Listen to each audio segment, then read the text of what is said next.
Hi everyone, Aidan here at the Trailer. Today we're taking a look at the Hollywood Rack's Destination e-bike rack on the back of our 2019 Nissan Pathfinder. This is going to be an excellent e-bike rack that's capable of holding up to 70 pounds per bike. It's going to hold our bike by the frame up here with this clamp that is totally lockable, so you can make sure your bike's secured. Because it makes frame contact though, we do want to avoid carbon frame bikes because that can damage the frame. But the clamp does move around, slide along the mast, pivot and rotate 360 degrees, so you can adapt it to alternative frames just fine. Like many other platform racks, this does have the ability to tilt away with the bikes loaded. This one is going to be really easy to do, so for an e-bike rack, I like that a lot because it has really nice usability.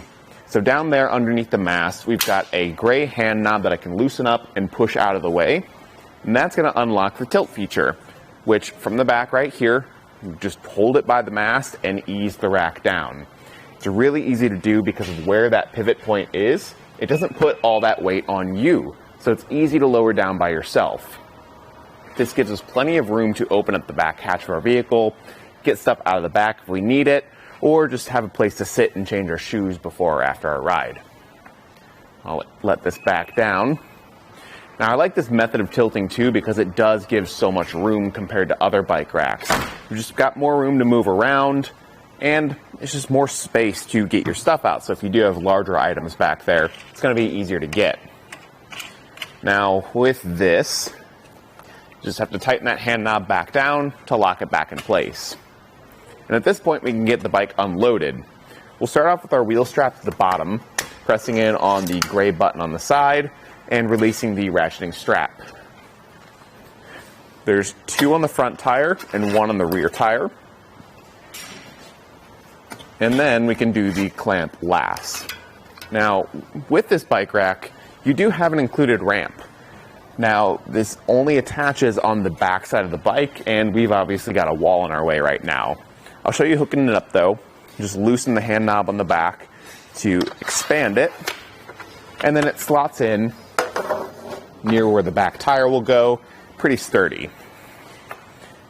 So I'll undo this hand knob now. And as we loosen it, the jaws will open, giving us room to release it from our bike. Now normally, you just wheel it backwards onto the ramp. I'm just going to move it over here real quick to show you how that ramp works. And you can see overall, it's very stable. With the Pathfinder, it doesn't put the ramp at a very steep angle, so it's very easy to use. And it's a very wide ramp. So if you do have a bike with wider tires, it's going to work just fine. And this method of holding it with the large oval shaped cutout keeps it very stable. Comparing this to something like the Yakima on-ramp, that also comes included with the ramp, but I don't like the ramp as much. I think it's a little less stable, it's not as wide. So for mountain bikes like ours, it just doesn't go as smoothly. I always like to replace these straps when I'm done because they are extra long. And then we can get some measurements. We'll start off with our ground clearance first. At the back end, the lowest point is on the side here. And that's going to be 15.5 inches of ground clearance. I think more than enough for most applications, but you may want to watch out for steep driveways and hills.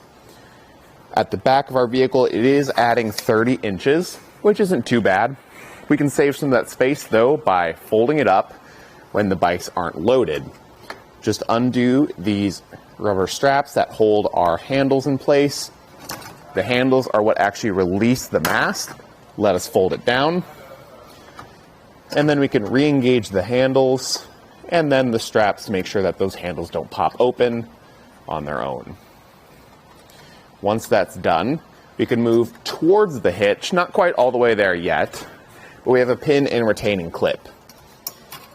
That can just get popped out, fold the rack upright, and then reinsert it with the newly aligned holes in the same spot down there. You may have to wiggle it back and forth to find that proper hole alignment. Once you find it, it's pretty easy to just pop that clip back on and check out our new measurement.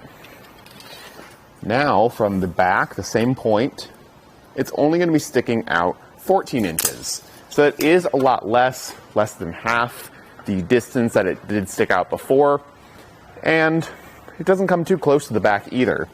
At the closest point, we've got about 4.5 inches of space, and that's from the very center of the cradle to the very center of our bumper.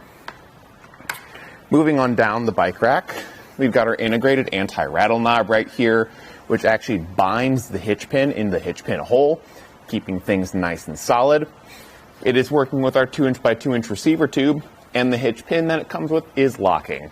That is key-like to the hand knobs up top, so everything's under one system, keeping your bikes and your bike rack secured. And overall, if you're looking for an e-bike rack that's going to be easy to use, the Destination is definitely the way to go. The ramp is my favorite of any bike rack that we offer that includes a ramp, and I do think the tilting is the easiest to do on your own. So if you have heavy bikes and you're worried about that, this is going to be easy to do, and it's going to work really well on the Pathfinder. Thanks for watching.